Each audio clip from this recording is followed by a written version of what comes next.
अस्सलाम वालेकुम। प्रोग्राम कौम की सोच के साथ लाहौर से मैं हूं उमर दराज गोंदल। 9 मई को 2.25 साल होने वाले हैं। इस दौरान बहुत सारी गिरफ्तारियां हुई, बहुत सारे केसेस हुए और उसके बाद सुप्रीम कोर्ट ने यह हुक्म दिया कि 4 महीनों के अंदर अंदर इन केसेस को निपटाया जाए। अब लाहौर के अंदर इंसदाद दहशतगर्दी अदालत ने पाकिस्तान तहरीक इंसाफ की लीडरशिप को 10-10 साल कैद की सजाएं सुनाई हैं, लेकिन शाह महमूद कुरैशी बरी हो गए हैं, इसलिए कि उनके हवाले से एविडेंस प्रोड्यूस नहीं किया जा सका। उसके अलावा इसी पंजाब असेंबली के अंदर पाकिस्तान तहरीक इंसाफ के जो अपोजिशन लीडर हैं मलिक अहमद खान भच्चर, उनको 10 साल कैद की सजा सुना दी गई है। आने वाले दिनों का मंजरनामा क्या है? क्या पाकिस्तान तहरीक इंसाफ ये एंटिसिपेट कर रही है कि जिमनी इलेक्शंस होंगे, उनके बहुत सारे लोग डिस्क्वालीफाई होंगे? और हुकूमत का वर्जन क्या है? क्या हुकूमत समझती है कि अभी भी उसका रास्ता, उसका दरवाजा पीटीआई के लिए, अपोजिशन के लिए खुला हुआ है, या फिर पीटीआई जो इस वक्त रास्ता इख्तियार कर रही है कि 5 अगस्त को एहतजाज होगा तो जो होगा सड़कों पे होगा, ऐवानों में उसके होने के इम्कानात कम है? ये आज के बुनियादी टॉपिक्स और सवालात हैं जो हम पाकिस्तान तहरीक इंसाफ और मुस्लिम लीग नून के जो वुज़रा हैं, जो एमपीएस हैं, अरकान असेंबली हैं, उनके सामने रखेंगे और उनसे पूछने की कोशिश करेंगे कि वो क्या समझते हैं। भच्चर साहब अगर डिस्क्वालीफाई हो जाते हैं या आपके बाकी लोग डिस्क्वालीफाई होते हैं, क्या प्लान क्या आप लोगों के पास है? बिस्मिल्लाहिर्रहमानिर्रहीम। इंशाअल्लाह अज़ीज़ ना बच्चर साहब डिस्क्वालीफाई होंगे ना और लोग डिस्क्वालीफाई होंगे। इंशाअल्लाह हक की फतह होगी, हम सुरखरू होंगे और किसी किस्म का किसी के आयल होने का कोई चांस नहीं है। पार्टी पे कोई फर्क नहीं पड़ेगा? इंशाअल्लाह पार्टी को कोई फर्क नहीं पड़ेगा। हर आदमी जो है वो इमरान खान है। राना साहब, आपके पास पार्टी की जिम्मेदारी है, चीफ विप के तौर पे आप काम कर रहे हैं, क्या प्लान अब क्या है? अगर यहाँ पे एक आपकी आवाज़ थी भच्चर साहब, वो भी पार्टी से आउट हो जाते हैं और आपके बाकी लोग भी डिस्क्वालीफाई होते हैं, ये तो खाली हो जाएगा सारा। बिस्मिल्लाहिर्रहमानिर्रहीम। देखिए जी, इन्होंने पहले एमएनए हमारे जो थे चतराली साहब, उनको भी किया था, तो चतराली साहब जो हैं वो भी डीसीड नहीं हुए। तो ये भी इंशाअल्लाह ताला को 15-20 दिन में जब इनका वो हम अदालत से रुजू करेंगे तो इनका आज आपने पार्लिमानी पार्टी में क्या फैसला किया है? अदालत में जा रहे हैं? अदालत में जाएंगे और ये जो है जाली फैसले इनको हम कैंसिल करवाएंगे, क्योंकि ये जो फैसले हैं ये इनको जो 26वीं आईनी तरमीम थी उसके तनाजल में उन जजों को लगाया गया, उन्होंने लिख कर दिए। जो पहले जज थे आपको पता है मियाँ वाली में, उनको पहले डीपीओ ने और यरगमाल बना लिया डीसी ने, फिर वहाँ पर उनकी लाइटें बंद कर दी एक्सीन एसडीओ ने, फिर वो 8 घंटे यरगमाल रहे, आकर उन्होंने चीफ जस्टिस हाई कोर्ट को दरख्वास्त दी तो उन्होंने उसको ही बदल दिया। हुकूमत के साथ ताल्लुकात तो आपको ठीक हो गए, 26 लोग बहाल हो गए हैं, आपको इधर से भी कोई सपोर्ट आ? मैं करना ही नहीं, ये तो इस काबिल ही नहीं ना कि सपोर्ट, ये तो अपना नहीं कुछ कर सकते, हमारा किसी ने क्या करना है। तो बात जो ये है कि जहाँ से होना है सबको पता कहाँ से होना है। वैसे कहाँ से फैसले जो आ रहे हैं ना, भाई बताए ना कहाँ से हो रहा है? 20वीं आईनी तरमीम की वजह से आ रहे हैं। जो वो तरमीम हुई थी उस वक्त, उसके ये असरात हैं जो इन सबको मिले हुए हैं, तो उस वजह से ये सारा कुछ हो रहा है। तो ऐसा नहीं हो सकता कि ये जो जज हैं ये कोई पढ़े लिखे तौर पर थोड़ा लगे हैं, ये तो सिर्फ नौकरी के हम नौकरी देंगे यस सर रहेंगे, इस वजह से लगाया गया। पीटीआई के पार्लिमानी लीडर जो है बड़ाई साहब, आपके अपोजिशन लीडर ही डिस्क्वालीफाई? बिस्मिल्लाहिर्रहमानिर्रहीम जी, डिस्क्वालीफाई नहीं हुए। सजा के साथ मतलब तो डिस्क्वालिफिकेशन ही? नहीं, आप वो चित्राली साहब का केस देख लें, उनकी डिस्क्वालिफिकेशन नहीं हुई। अच्छा, हाँ नहीं हुई। और समझ रहे हैं कि सजा जरूर भच्चर साहब को हो गई है लेकिन सीट रिटेन करेंगे इंशाल्लाह, क्योंकि ये लंबा प्रोसीजर है जी, और हमने इंशाल्लाह नेक्स्ट वीक 10 डेज में उन्होंने फाइल कर देना केस, और केस बड़ा वीक है। जज साहब ने खुद उसमें लिख दिया है, सिर्फ एक ही एविडेंस है अहमद खान भच्चर के खिलाफ, अहमद चट्टा और बिलाल एजाज के, वो पीटीआई का हिस्सा है। कि डिसएसोसिएट नहीं किया? हाँ, डिसएसोसिएट। ये भी एक किस्म की तारीख का सबसे बड़ा आई थिंक मजाक किया है कि किसी को सजा हो कि एक पॉलिटिकल पार्टी की एफिलिएशन की वजह से आप उसको सजा दे रहे हैं। वैसे आप लोग एंटिसिपेट कर रहे थे कि ये होगा?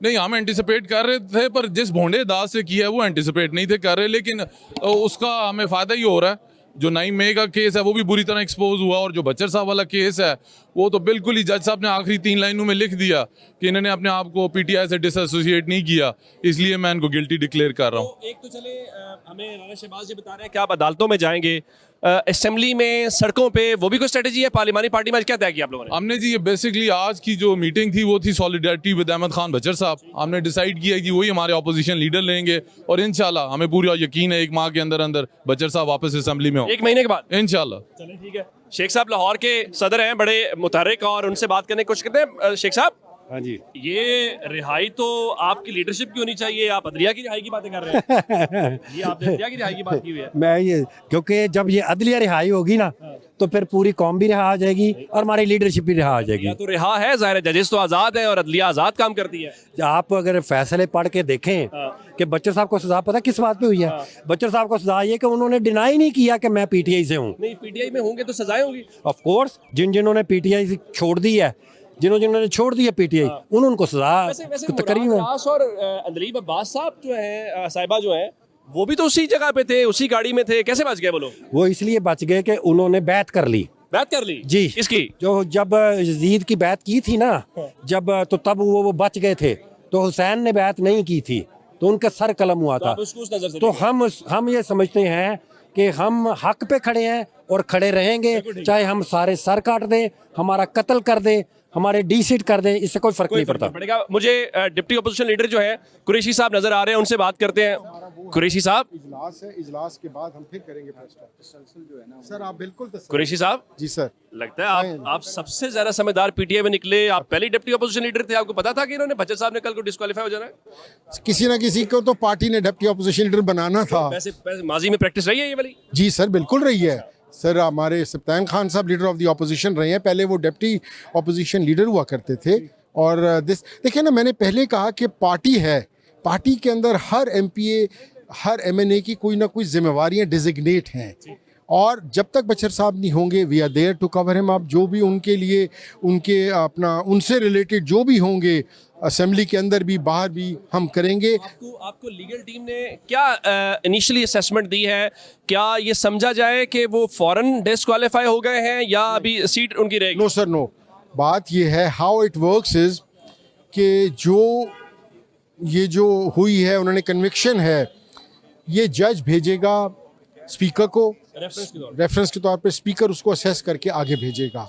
अब उसके अंदर आप जो ये कह रहे हैं और मेरे से बार बार पूछा जा रहा है कि मैं किस बुनियाद पे कह रहा हूँ कि 1.5 महीने के अंदर आ जाएंगे मलिक साहब, मैं कॉन्फिडेंस से कह रहा हूँ, क्योंकि केस में है ही कुछ नहीं।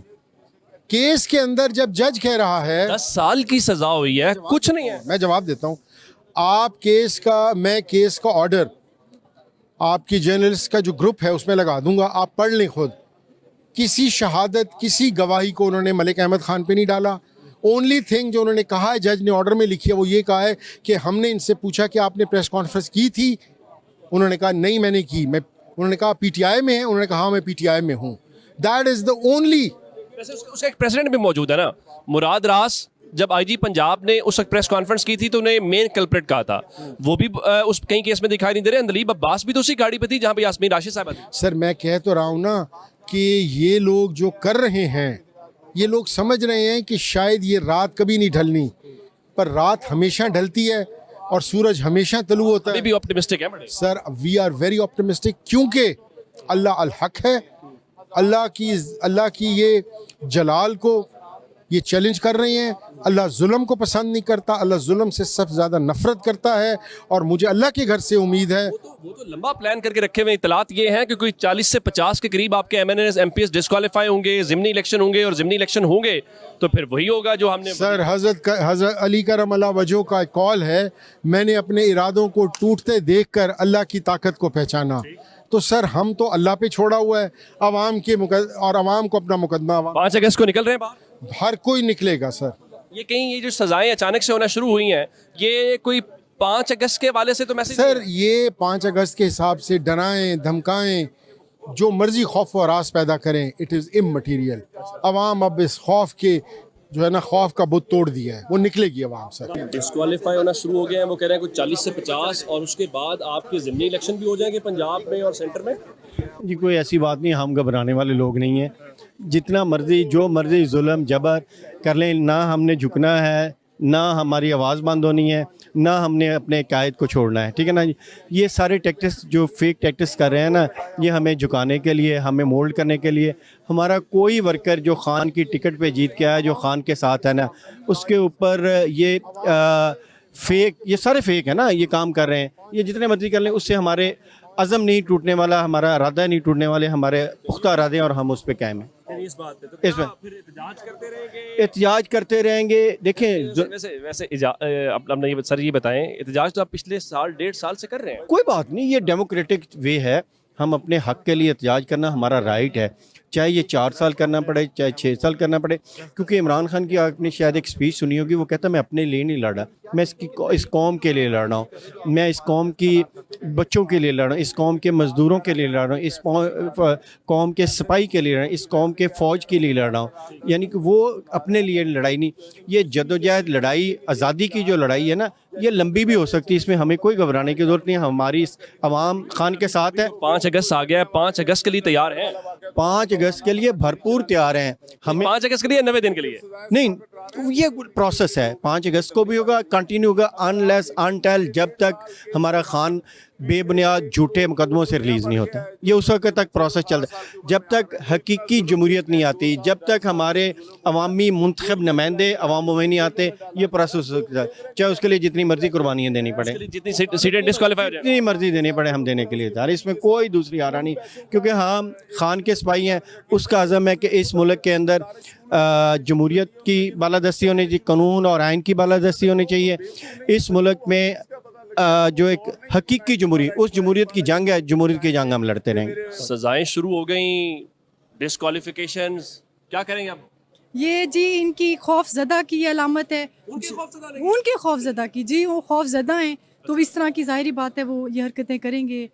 इससे ज़्यादा बढ़ के क्या कर सकते हैं वो? तो इससे लग रहा है कि सजाएं दे के आपको डरा रहे हैं। नहीं, हम डरेंगे थोड़ी। अल्लाह का लाख लाख शुक्र है, अल्हम्दुलिल्लाह मेरा लीडर इमरान खान आज भी जेल में आवाम की खातिर बैठा है। आज 2 साल 3 साल गुजर गए, वो जेल में। हमारी तमाम लीडरशिप कैंसर की पेशेंट हैं, हमारे सरफराज चीमा साहब हैं, वो जेल में हैं। शाह महमूद साहब देख लें, 2 साल की सज़ा भुगत के कल रात उनको अल्लाह का लाख लाख शुक्र है उनको रिहाई मिली है। हमारी तो तमाम लीडरशिप जेल में, हमारे मेंबर्स जेल में, हमारे वर्कर्स जेल में, हमारा सोशल मीडिया की टीम जेल में। हमें किस चीज़ का खौफ है? सरगोदा हमारे कल सारे खौफ निकल चुके हैं। 2 जगहों पे बैक वक्त आप लोगों को सजाएं हुई, सरगोदा में हुई, लाहौर में, फैसलाबाद की भी तलाती वो नहीं हो पाई। जी मैसेज क्या कन्वे कल आप लोगों के लिए, खासकर पीटीआई के लिए?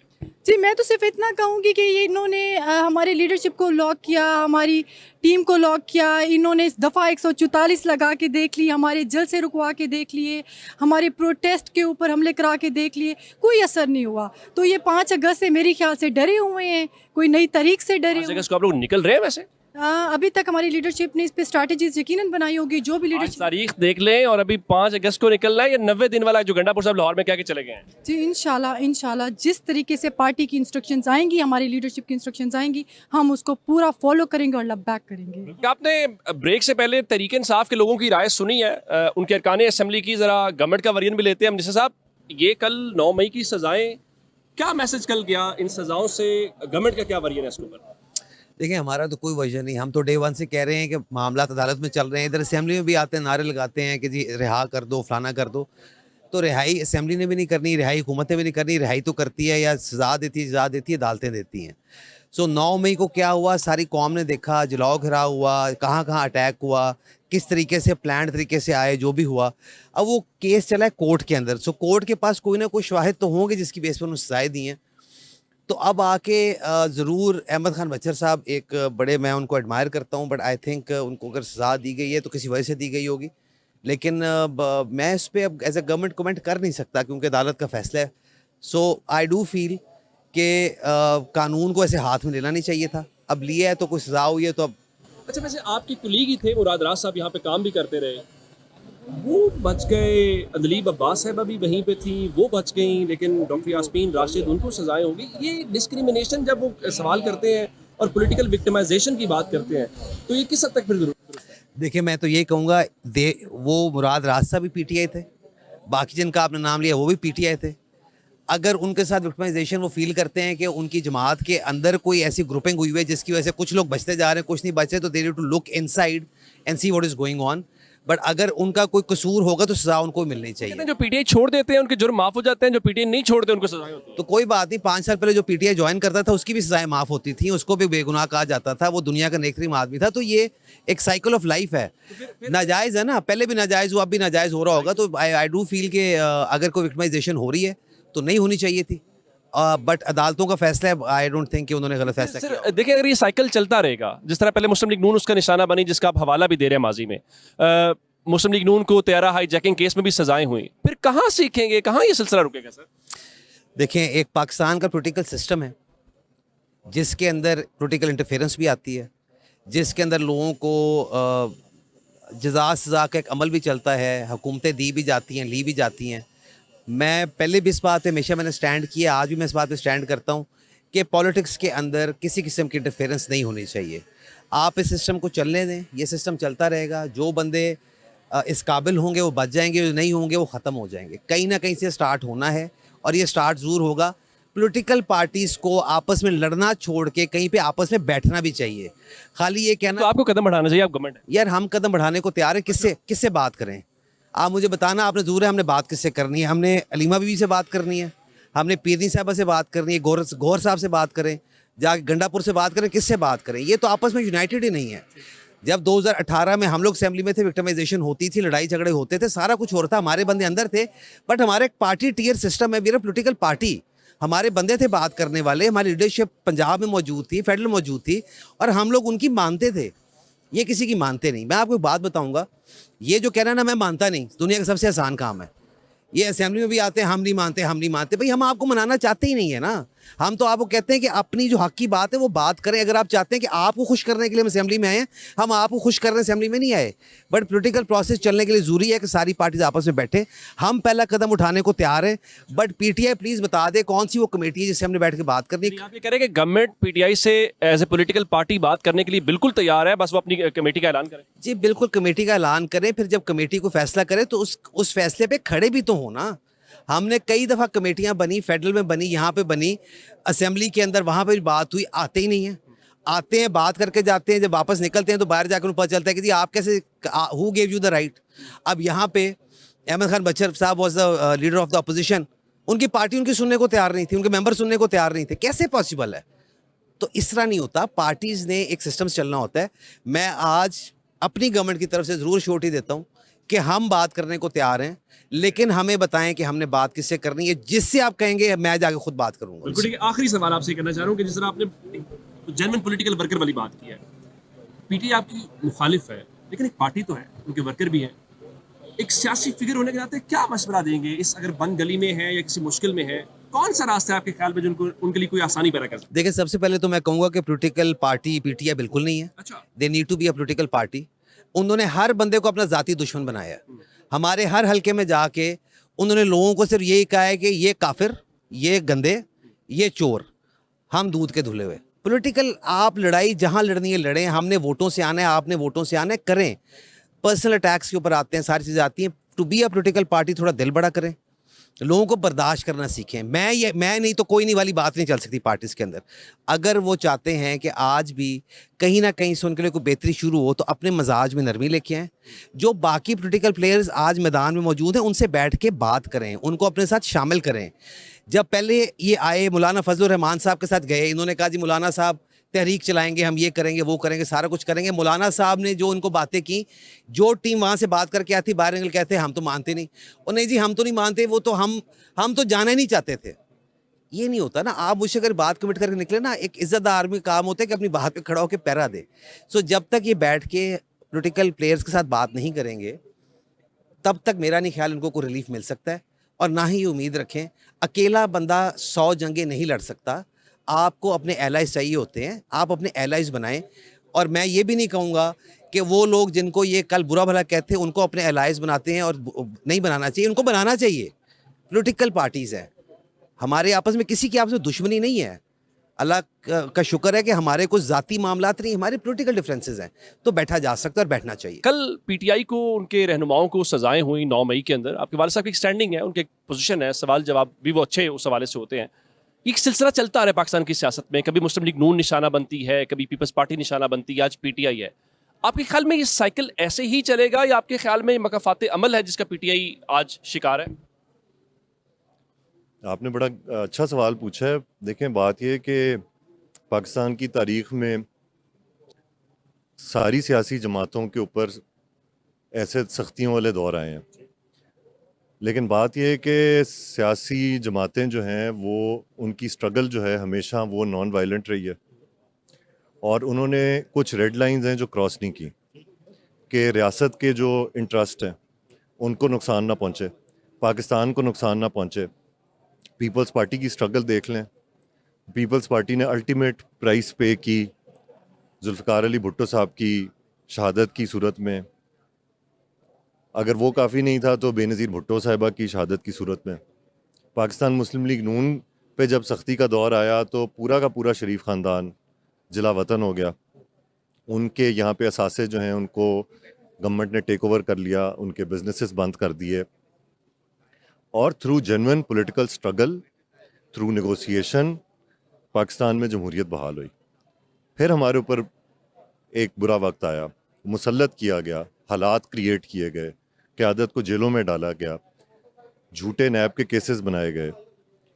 मेरे ख़ुद वालिद साहब पे कातलाना हमला हुआ, तहरीके लबैक जो बनाई गई PMLN को काउंटर करने के लिए। तो हमने तो बड़ी प्राइस पे की, लेकिन कभी भी रियासत के ऊपर हमला आवर नहीं हुए। मैं अभी 9 मई की कल रात वीडियो देख रहा था कि 9 मई के जो प्रोटेस्टर्स थे वो पाक फौज के एहलकारों के ऊपर डंडे चला रहे थे। अब आप 9 मई को जो कुछ हुआ, जैसे जैसे हुआ, कोर कमांडर हाउस पे हुआ, GHQ पे हुआ, बाकी छावनियों में हुआ, ये क्राइम्स अगेंस्ट स्टेट नहीं है? क्या ये रियासत से गद्दारी के ज़ुमरे में नहीं आता, या ये पॉलिटिकल प्रोटेस्ट है? मेरा ख्याल है ये जेन्युइन पॉलिटिकल प्रोटेस्ट नहीं है, लेकिन जब भी आप रियासत पे हमला आवर होंगे तो फिर आप उसकी प्राइस पे करने के लिए भी तैयार हो। सुप्रीम कोर्ट पे हमला, त्यारा हाईजैकिंग, अल जुल्फ़िकार, इसमें भी से तो आप लोग निकल के आ गए।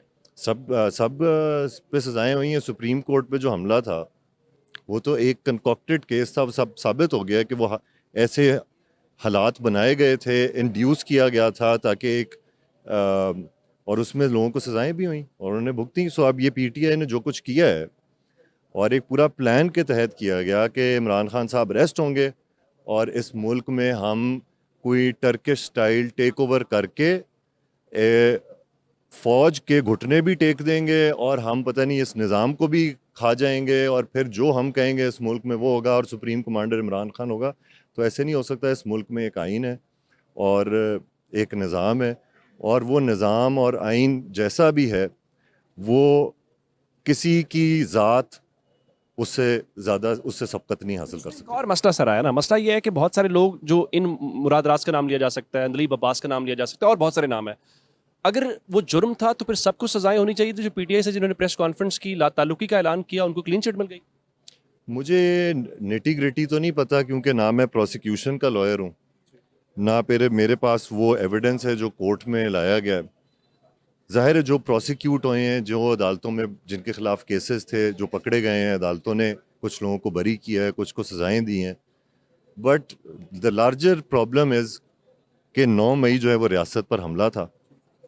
मैं PTI को कोई मुफ्त मशवरा नहीं देने की पोजीशन में कि उन्होंने इससे कैसे निकलना है, लेकिन बात यह है कि भाई आपने इतना बड़ा जुर्म किया हो, आपने अपने मुल्क की फ़ौज पे हमला किया हो, जो शायद ख्वाब भारत देखता है, और फिर आप उस हट धर्मी के साथ उस पर कायम रहें, तो आपके लिए स्पेस तो नहीं निकलेगी सिस्टम में।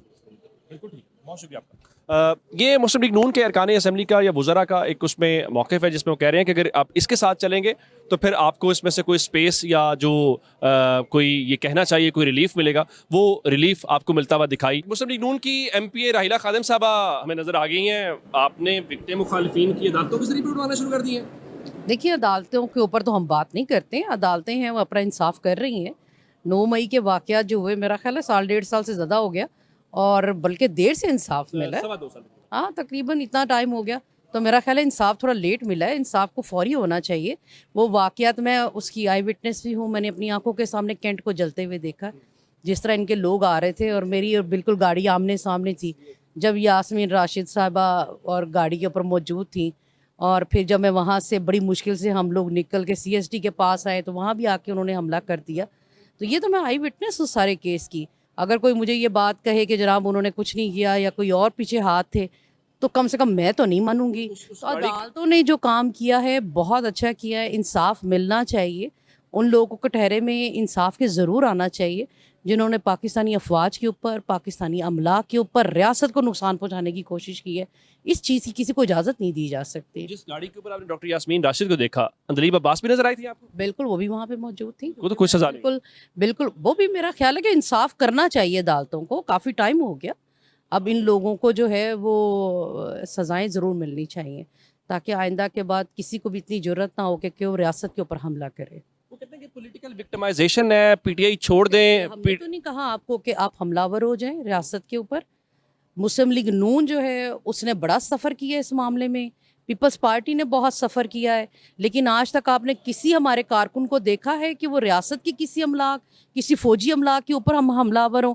हाँ, हमारी नज़रिए की लड़ाई ज़रूर होती है, हम वोट की इज़्ज़त की बात ज़रूर करते हैं, लेकिन ये जंग हमारी इलेक्शंस के लिए होती है, ये जंग हमारी पार्लियामेंट के लिए होती है, जमहूरियत की सॉवरेनिटी के लिए होती है। रियासत के साथ हमारी कोई जंग नहीं है।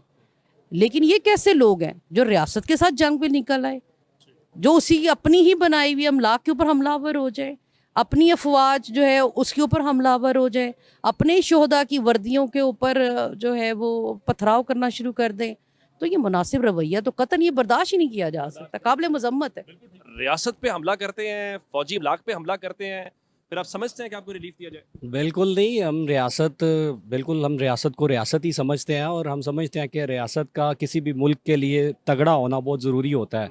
ना हमने हमला किया है और ना हम आज तक उस चीज़ को एक्सेप्ट। ने हमला किया है डॉक्टर यास्मीन राशिद, वो सारे यही तो कह रहे हैं, राइला साहब भी यही कह रहे मैं वही कह रहा हूँ ना, ये एक मुबम सी चीज़ है, इसकी इंक्वायरी तो अभी होनी बाकी है। ये जो अदालतों के आप फैसलों की बात करना चाह रहे हैं, ये तो उस तरह से फेयर ट्रायल का हैं। मामला कोर्ट ऑफ लॉ में ही जाता है ना सर? कोर्ट ऑफ लॉ में जाता है एविडेंस के साथ। अब आपको मैं बताना चाहूँगा कि जो सज़ा अहमद चट्टे को हुई है, अहमद चट्टे की एक्चुअल प्रेजेंस वजीराबाद में थी। Being the student of law, एक बंदा जो डबल जेपर्टाइज हो रहा है कि उसको उधर भी सज़ा दी जा रही है और मियाँ वाली में भी सज़ा दी जा रही है, और ये तारीख में बड़ी देर बाद कोई ऐसा वाक़या हुआ है कि कॉन्स्पायरेसी में 109 में किसी को 10 साल की कैद सुना दी जाए।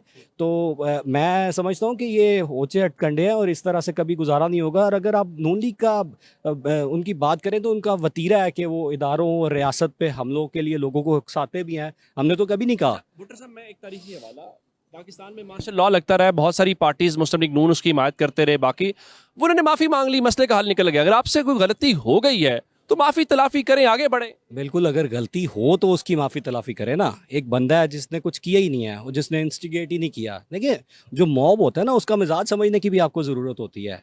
उधर कौन सा लीडर मौजूद था जिसने इंस्टिगेट किया और कैसे, मतलब मुझे एक वाक़या याद है कि दैट वाज दिसंबर और जनवरी। तो उस टाइम एक वकीलों का ना एक कुछ मतलब लोग 50-60 लोग कैंट की तरफ गए थे, तो आगे से टैंक निकल आए थे। तो हम तो ये वो था वो जब आपके ज़मान पाक में ऑपरेशन हो रहा था, तो ये उस वक्त की बात जी निकल आए थे ना, आगे से टैंक निकल आए थे। मैं ये समझने से कासिर हूँ कि कैसे मुमकिन है कि लिबर्टी से इतने लोग चल के पैदल जा रहे हैं और उनको उधर जाके रोका तक नहीं गया। हम लोग गुजरांवाला में मौजूद थे और हम जब रोकते हैं फिर आप कहते हैं कि हमारे ऊपर गोली चल गई है, हमारे ऊपर ये हो गया है, नहीं रोकते फिर आप कहते रोकता नहीं, रोका नहीं। तब तक तो गोली की बात नहीं थी। रोकने का डेटरेंस का तरीका होता है ना, मॉब को कंट्रोल करने के लिए स्टेट की मशीनरी होती है। मैं रियासती अदारों की बात नहीं कर रहा, बट लॉ इन्फोर्समेंट एजेंसीज में पुलिस का बड़ा कलीदी किरदार है। 7 पुलिस लाइन्स थी, पुलिस वाले तो डेटर कर सकते थे ना, काउंटर करना चाहते। तो ये मैं समझता हूँ तहरीक इंसाफ को पसे पश्त डालने के लिए एक साजिश की गई है और अनफॉर्चुनेटली मैं समझता हूँ अब फेयर ट्रायल का लोगों को मौका नहीं दिया गया। अब अहमद खान बच्चर जैसे लोग जो ये बात करते हैं कि मतलब वो ग्लास तक नहीं उन्होंने कभी शायद तोड़ा होगा, उनको भी सज़ा सुना दी गई है। बिल्कुल ठीक है, बहुत शुक्रिया, थैंक यू। मैं असेंबली में चूँकि आए तो सीनियर साफ़ी मुझे नज़र आ रहे हैं, राव दिलशाद साहब, उनसे भी राय लेते हैं। राव साहब, चूँकि आप कवर करते हैं, आपने मुस्लिम लीग नून की गवर्नमेंट भी देख रहे हैं, पीटीआई की गवर्नमेंट भी देखी है, सज़ाएँ हो गई हैं, आपके ख्याल में यही होना था? अच्छा, इसमें बहुत शुक्रिया, आपने वक्त दिया। गुजारिश ये है कि अब हमारे यहाँ जो सबसे कमज़ोर विकेट है ना, वो हमारी पॉलिटिक्स की है। कमज़ोर विकेट हमेशा यूटिलाइज़ भी होते हैं और कुछ जो अपॉर्चुनिस्ट होते हैं, चूँकि यहाँ पे अपॉर्चुनिटी को अवेल करने की सबको जल्दी होती है और इसी वजह से तफरीक है, जिस तफरीक का ऑब्वियसली डिवाइड एंड रूल पे इम्पेक्ट आता है। आप इस लॉजिक को कैसे सेटिस्फाइड, हमने बहुत ये सारी चीज़ें जो है वो हमने कवर की हैं। उससे पहले 9 मई से पहले अगर थोड़ा सा आप देखें तो किस तरह से गवर्नर हाउस के बाहर एक पुरअमन, मैं खुद वहाँ पे कवरेज कर रहा था, अंदलीब अब्बास साहिबा थी, बहुत सारे जो लीडर्स थे पीटीआई के वो आए, उन्होंने एक पुरअमन एहतजाज किया और 10 मिनट में तहस से नहस हो गई। और वो आपको याद होगा SHO के भी वो डंडे जो हैं वो लगे वहाँ पर। तो एक ऐसा हजूम जो है वो जिसको कि जो ना रुकने वाला हजूम था और इसी का मिसयूज़ हुआ है। अब जो फुटेजेस हम देखते हैं उसमें तो जाहिर है सामने सारे लोग नज़र आते हैं, लेकिन जो बात नहीं समझ आती वो ये समझ आती है कि बहुत सारे लोग एक ही अगर गाड़ी पर मौजूद हैं तो उनमें से मेरा सवाल सुन ले आपने। दो को सजा, मैं राव साहब वही सवाल आपसे करने लगा हूँ। आप चूंकि पॉलिटिकल बीट कवर करते हैं जी, आपने यहाँ प्रेस कॉन्फ्रेंसेस लाहौर शहर में बहुत सारी देखी, नाम ले सकते हैं हम। जिन जिन लोगों ने प्रेस कॉन्फ्रेंसेस की आज उनको सजाएं नहीं हुई, ये आप कहना चाह रहे हैं? मतलब कि अगर हमने गद्दारी की जो कीमत है वो एक प्रेस कॉन्फ्रेंस से चुकाने का अगर आपने लिया तो ये मुस्तकबिल में भी फिर इसी तरह ही होगा।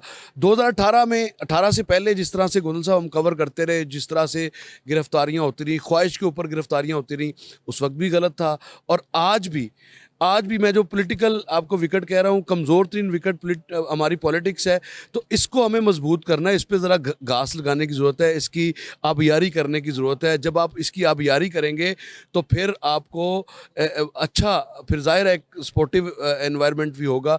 और इस सारी सूरत हाल में हमने देखा है कि सज़ाएँ होती हैं, एहतजाज होते हैं। अब मैं बच्चर साहब वाला केस में समझने के लिए, क्योंकि ये पहले कभी डिस्कस ही नहीं हुआ कि बच्चर साहब भी कहीं पे जो है वो इनके खिलाफ भी कोई केस है, तो मियाँ वाली में वो जो हम लोगों का केस, और जिस तरह से बताया जा रहा है कि सिर्फ इस वजह से कि उनका ताल्लुक चूँकि पीटीआई से और अपने आप को अलग नहीं किया,